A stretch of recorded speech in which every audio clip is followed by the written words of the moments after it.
When we see Elohim in the Bible, several of God's attributes come to focus or come to mind or are brought forth in the Elohim name.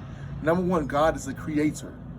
In Genesis 1:1, we see God as being the creator of all. When Elohim, in the beginning, created the heavens and the earth.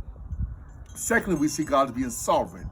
Genesis 6:9-22, and he's also just in Genesis 9:8, 9, and 17. The ability to be all-powerful, to make a covenant with his people, and distribute authority and with all responsibility to mankind, specifically believers. Thirdly, Elohim represents God being moral, a moral governor of the universe in Genesis 20:3. But lastly, and I want to focus on this morning in the scripture we read, God is the upholder, Genesis 17:7.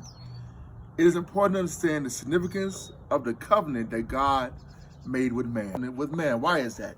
Because man was under the realm of sin. Because of Adam's sin, all men had sinned unto God. So the only way that God can make covenant with man is God had to initiate the contact. God had to initiate the covenant. Now we understand covenant means what? Means that there is a bond, that there is a strong and everlasting commitment from God to God's people. But we also know the word covenant in the scripture. When we see covenant, we understand the covenant has a price. It has a requirement to be paid by God, and that requirement that was paid by God was the shedding of Christ's blood on Calvary, which was sacrifice, but that lamb was slain before the foundation of the world. So that is the reason and rationale why God has made covenant with man. But why is that important? Covenant and compact is important because it allows for God to act in justice, to satisfy his attribute of justice, but also make room and make blessings available for us.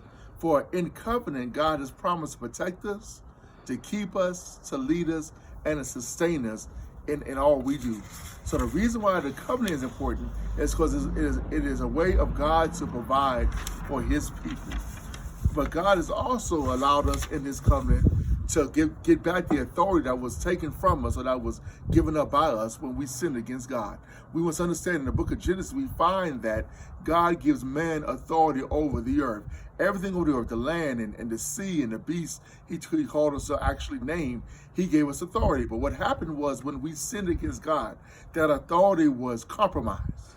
So God in his covenant, in his ability to make covenant for us, gives back our authority. I understand that to be true because God is an upholder of our authority that he gave us. God has called us to authority. Psalms 82:6. In the text, it's a text that sometimes people debate and people have a problem when God calls us gods, little gods of this earth, that we're the most high.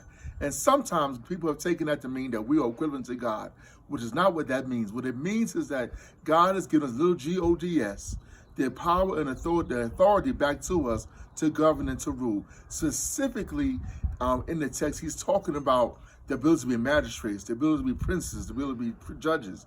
But ultimately, as a practical concept, God is saying to us, ye are my representatives and are clothed with my power and authority to dispense judgment and justice, to walk in authority on earth that I have given you. What does that mean? That means that we are not walking in fear, but in authority. Though things have changed around us, though in kingdom time where we are a state of kingdom living, we must understand that God has given back us the authority to speak things over each other's lives, to pray for one another, to intercede for one another in blessings and healings and in financial wealth and different things that we now have because of the covenant with God.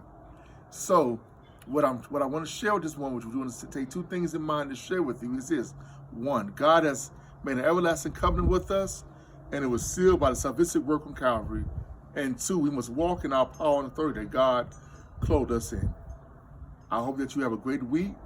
I hope that you have a blessed week and that you walk in the majestic will, power, and presence of God on this weekly travel. Well, God bless you and God keep you. We love you.